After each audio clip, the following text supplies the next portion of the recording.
So I was saying कि सो आपको ये वाले क्वेश्चंस हमने पहले प्रायर सेंड किए थे, तो इसमें से किसने किसने ये वाले क्वेश्चंस अटेम्प्ट किए हैं, लिख के देखे हैं पूरे, या फिर किसने गो थ्रू किए हैं, या किसी ने देखा ही नहीं है? डी लिस्टिंग चैप्टर किसका किसका पेंडिंग है? डी लिस्टिंग का क्वेश्चन है ना ये। सो गो थ्रू किए आप लोगों ने, तो मतलब आपको क्या फील हुआ इसको लेके, मतलब लिखना कैसे बनेगा? Sir I guess someone is writing, so you can remove the person who is trying to create nuisance. कृषि नहीं, ग्रुप 1 के लिए नहीं है, ग्रुप 2 के लिए, CMSL।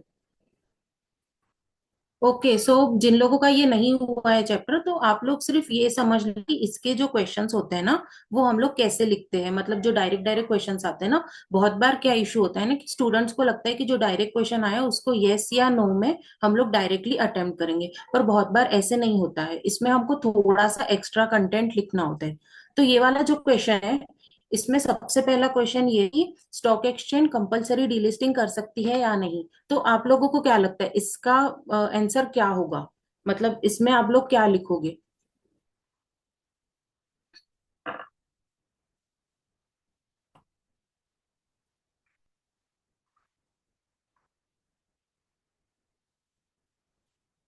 रेगुलेशन 32 में है ना ये, तो यस इट में डी लिस्ट, तो मतलब बहुत सारे स्टूडेंट्स क्या करेंगे ना, इसका आंसर डायरेक्ट लिख लेंगे कि यस इट में डी लिस्ट। बट हमको डायरेक्ट आंसर नहीं लिखना है, हमको उसमें रेगुलेशन ऐड करना है। तो ऐसे बहुत होता है कि रेगुलेशन लर्न नहीं होती है बहुत सारी, तो क्या मैम रेगुलेशन लिखना कंपलसरी है या नहीं हमको, या उसमें मार्क्स डिडक्ट होते हैं या नहीं होते? ये जो चीजें होती है ना, ये टोटली आपका पेपर जो चेक करने वाला है ना उसके ऊपर रहेगा। फॉर एग्जाम्पल अगर आपने वो वाला, मतलब मैं एक पेपर चेक कर रही हूँ, उसमें मेरे को फर्स्ट जो पेपर है उसमें वो बच्चे ने सारे रेगुलेशन लिखे हैं, सब लिखा है, तो ऑब्वियसली मेरी एक्सपेक्टेशन ये रहेगी कि आगे भी रेगुलेशंस आएगी। तो ये टोटली चेकर के ऊपर डिपेंड करेगा हम लोग, मतलब इसमें बिल्कुल नहीं बोल सकते कि इसमें मार्क्स डिडक्ट होंगे या नहीं होंगे। ये टोटली इसके ऊपर रहता है, चेकर के ऊपर। बट ट्राई किया करो कि जो जो इंपॉर्टेंट चैप्टर है उसके रेगुलेशंस आप अच्छे से पढ़ लो। तो ये वाला जो क्वेश्चन होगा, इसको आप सिर्फ वन लाइन में नहीं लिखोगे कि yes stock exchange can initiate compulsory delisting. इसमें आप लिखोगे कि yes as per regulation 32 SEBI ने कुछ बहुत सारे ग्राउंड्स दिए हुए जिसके बेस पे वो रिमूव करेंगी। एटलीस्ट आपको रेगुलेशन नहीं आ रही है तो आप आगे के पॉइंट तो भी लिख लोगे कि जो रीजंस रहे, ग्राउंड्स उसके थ्रू वो रिलिस्ट करेंगी, opportunity of being heard compulsory देंगी, सब भी जो भी कंपनी को रिलिस्ट करेंगी। ओके, तो फिर इसमें आपका मार्क्स डिडक्ट नहीं होगा, इसमें आपको फुल मार्क्स मिलेंगे। उसके बाद जो वाला क्वेश्चन था, जो भी मेंबर्स रहते हैं वो पैनल कॉन्स्टिट्यूट जो करते हैं, उसमें कौन से मेंबर्स रहते हैं? नहीं सिद्धि, 1 मार्क्स का क्वेश्चन है ना, तो आपको ग्राउंड्स नहीं लिखने, मार्क्स के लिए रहता ना तो शॉर्टली आपको लिखना पड़ता। प्रथमेश, रेगुलेशन नंबर मैंडेटरी तो नहीं है, बट हाँ मतलब काफी उस पर इफेक्ट होता है। उससे ना वो जो एक्स्ट्रा मार्क्स रहते हैं ना, जो बोनस मार्क्स रहते हैं, ब्राउनी पॉइंट्स, वो आपको रेगुलेशन से ही, जो डिफरेंस होता है ना 40 और 60 के बीच में एग्जाम्शन, वो केस लॉस और रेगुलेशंस ही डिफाइन करते हैं। ओके सर, आप तो सेकेंड स्लाइड शुरू करोगे?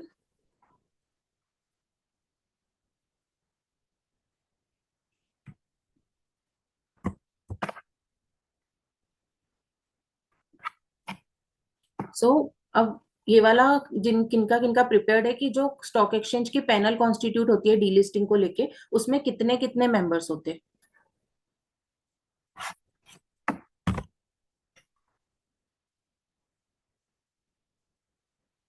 Yes Siddhi, you can share your answer.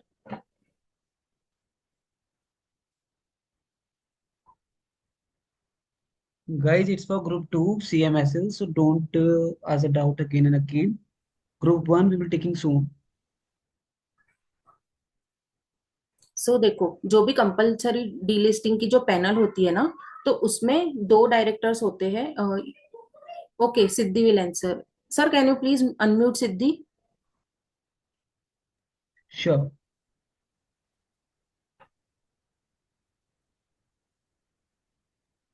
Yes, Siddhi, you can speak now. Ma'am panel में दो डायरेक्टर्स रहेंगे रिकग्नाइज स्टॉक एक्सचेंज के, जिसमें एक पब्लिक रिप्रेजेंटेटिव होता है। एक करेक्ट।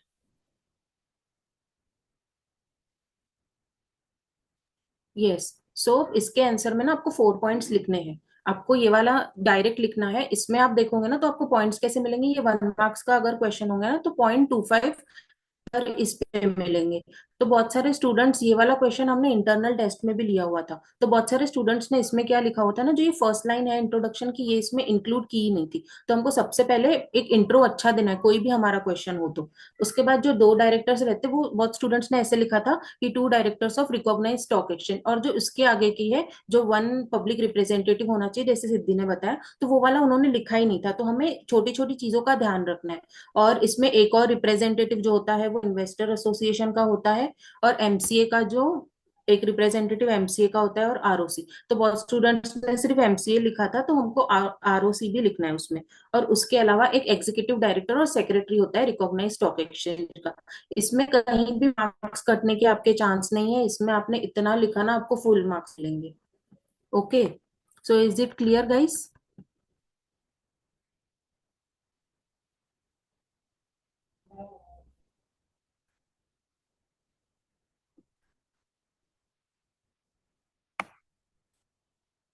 ओके। सो जो थर्ड वाला क्वेश्चन है, इसमें I not open slide first, I want someone to answer this, कि ये कैसे लिखोगे, क्योंकि ये वाले क्वेश्चन में काफी मार्क्स डिडक्ट होने के चांसेस है। Sir please don't share slide.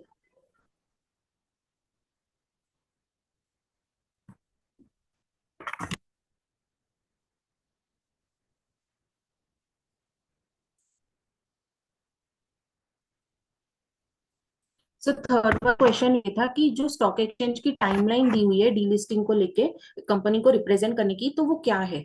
तो इसमें इसका answer I will tell you कि 15 डेज का है, लेकिन उसको प्रेजेंट कैसे करना है, can anyone please share it in chat, कि आप अगर लिखोगे इसको तो कैसे अटेंड करोगे।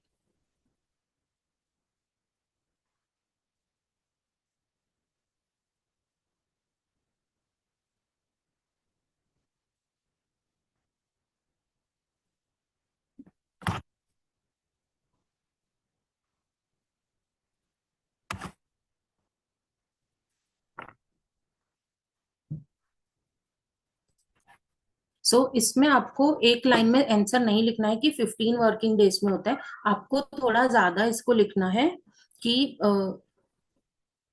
हाँ, सिद्धि ने पार्शली करेक्ट आंसर दिया है। तो इसमें और थोड़ा सा पॉइंट ऐड हो सकता है कि जो जो पेपर्स में वो लोग सर्कुलेट करते हैं रिकॉग्नाइज स्टॉक एक्सचेंज, तो वो वाला इसमें ऐड होता है। ओके। तो इसको सेंटेंस को आपको पूरा डिटेल में लिखना है कि जो भी ऑर्डर रहता है वो पास करने के पहले नोटिस रहता है, एक इंग्लिश न्यूज़पेपर में और एक हिंदी न्यूज़पेपर में, और उसका टाइमलाइन होता है कि 15 वर्किंग डेज में वो देते हैं। ओके। इसके बाद नेक्स्ट स्लाइड प्लीज। सो ये वाला क्वेश्चन था कि अगर हम कंपलसरी डीलिस्ट करते तो जो कोई भी जो कंपनी का प्रमोटर होता है उस कंपनी का, तो क्या वो इंटरमीडियरी एक्ट कर सकता है सिक्योरिटीज मार्केट का। डीलिस्टिंग के तो काफी ग्राउंड्स है, जैसे बहुत सारी चीजें तो ये भी होती है कि उस कंपनी ने फ्रॉड किया हुआ है तो भी उसको डीलिस्ट करते हैं हम लोग। तो अगर हम लोग उसको डीलिस्ट करते हैं, तो क्या वो जो प्रमोटर है उस कंपनी का।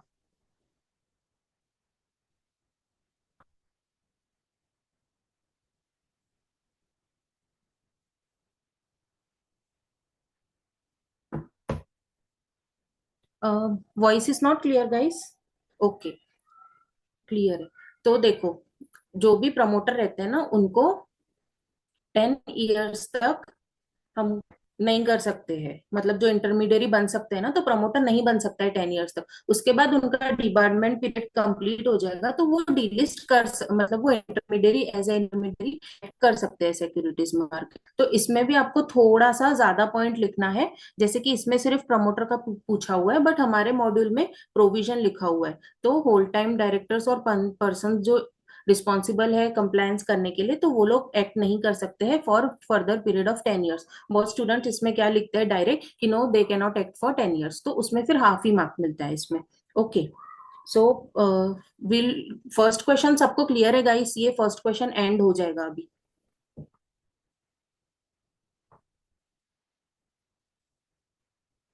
इफ किसी को डाउट है फर्स्ट क्वेश्चन में तो please ask. Okay. Okay, okay, will proceed. So second question जो है, ये वाला क्वेश्चन एक सर्कुलर से आया हुआ है।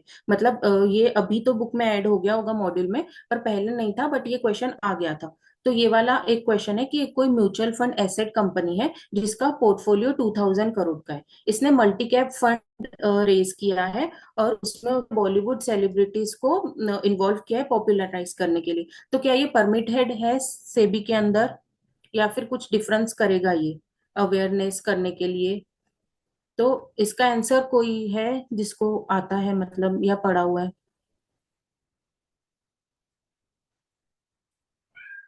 ओके। तो जैसे देखो, परमिटेड मतलब जो अगर कोई भी हम म्यूचुअल फंड कर रहे हैं तो म्यूचुअल फंड में इन्वेस्ट करो, इसकी अवेयरनेस के लिए परमिशन है। जैसे आप बहुत सारी एड्स भी देखते होंगे टीवी में, स्पेशली तो अमिताभ बच्चन सर करते हैं एड कि, पर वो लोग पर्टिकुलरली एक मल्टी कैप फंड का नहीं कर सकते। जैसे आईसीआईसीआई म्यूचुअल फंड नहीं कर सकती अपना promotion. Generally mutual fund awareness का कर सकते हैं, बट पर्टिकुलरली कोई भी एक नहीं कर सकते हैं। राइट।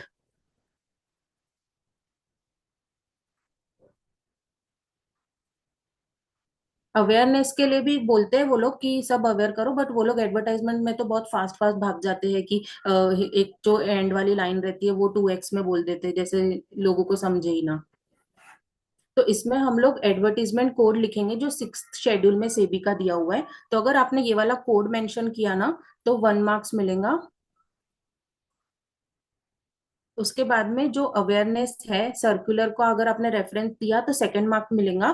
ये वाले जो है 6th शेड्यूल और इसके ये 2 मार्क्स रहते हैं। और जनरली अगर आप शॉर्ट में लिखते हो ना, तो फिर आपको 3 मार्क्स मिलते हैं। 5 मार्क्स के क्वेश्चन में जनरली आईसीएसआई 3 मार्क्स से ज्यादा नहीं करती। अगर किसी को एग्जामेशन भी आता है तो वो 60 मार्क्स रहते हैं, तो उनका पूरा पेपर करेक्ट रहता है। So is there anyone who is so much free that he is just doing annotations in slide? So I guess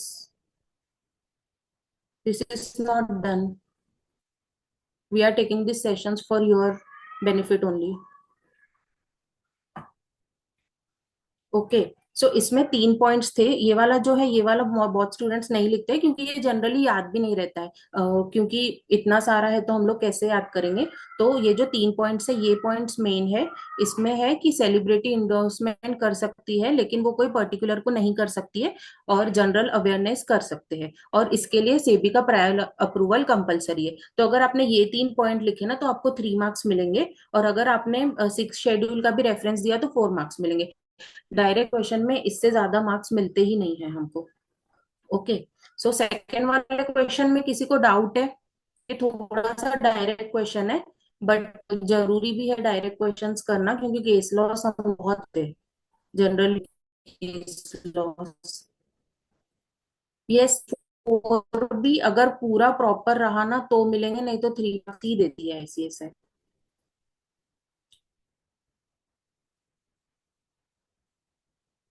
okay. So third वाला क्वेश्चन है। ओके सर, आप थर्ड वाला स्टार्ट करिए।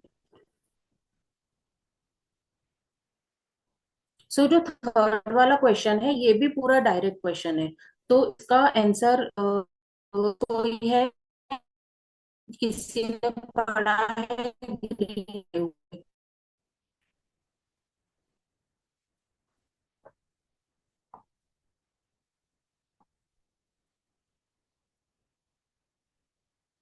सृष्टि, अगर 2 मार्क्स, ये 2 points नहीं लिखेंगे ना तो आपको 2.5 या 3 मार्क्स मिलेंगे। 5 में से एक्सपेक्ट ज्यादा नहीं कर सकते हम लोग कि वो देंगे। ओके। So green securities. हाँ सिद्धि, 13 पॉइंट्स की लिस्ट है। ओके। सो ये देखो, इसमें ना बहुत सारे स्टूडेंट मिस्टेक क्या करते हैं ना, डायरेक्टली वो लोग यहाँ पे जैसे क्वेश्चन में दिया है कि नरेट एनी 5 तो वो लोग सिर्फ 5 पॉइंट्स ही लिखते हैं ग्रीन डेट सिक्योरिटीज में। पर अगर क्वेश्चन 5 मार्क्स का है तो हमें 5 पॉइंट्स नहीं लिखने हैं, हमें ज्यादा लिखने हैं।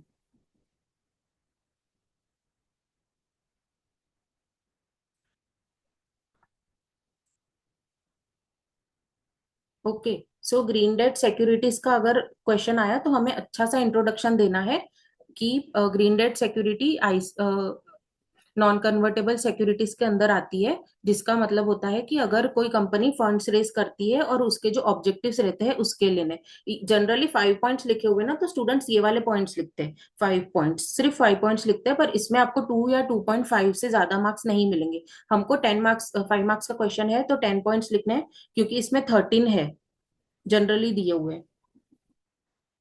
और अगर 4 मार्क्स का क्वेश्चन है तो आप 8 पॉइंट्स लिखो, 3 मार्क्स का क्वेश्चन है तो 6 पॉइंट्स लिखो। ओके।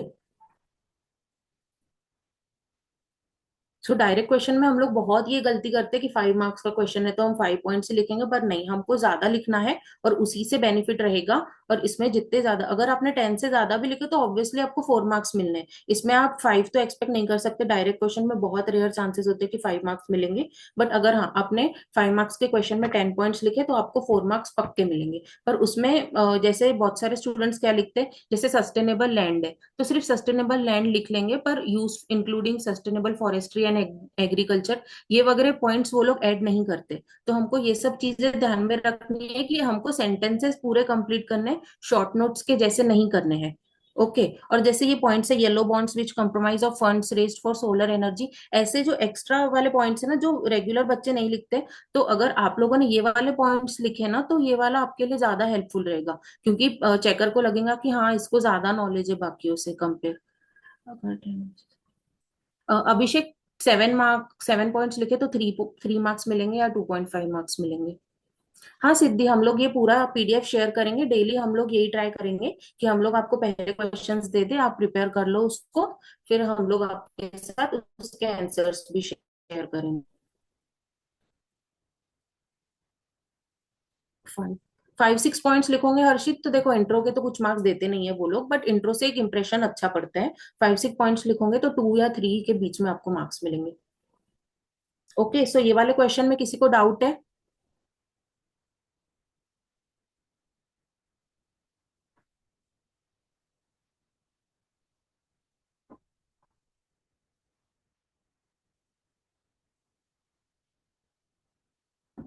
ओके, सो अब सबके डाउट्स क्लियर हो गए। प्राची, हम लोग सेशंस का प्लान कर रहे हैं, हम लोग ऐसे प्लान कर रहे हैं कि एक दिन ग्रुप 1 का रखे, एक दिन ग्रुप 2 का, बट डेली का हम फिलहाल कमिटमेंट नहीं दे रहे, बट हम लोग आपको अच्छा खासा 1 डे प्रायर इन्फॉर्म करेंगे कि हम लोग कब लिखेंगे।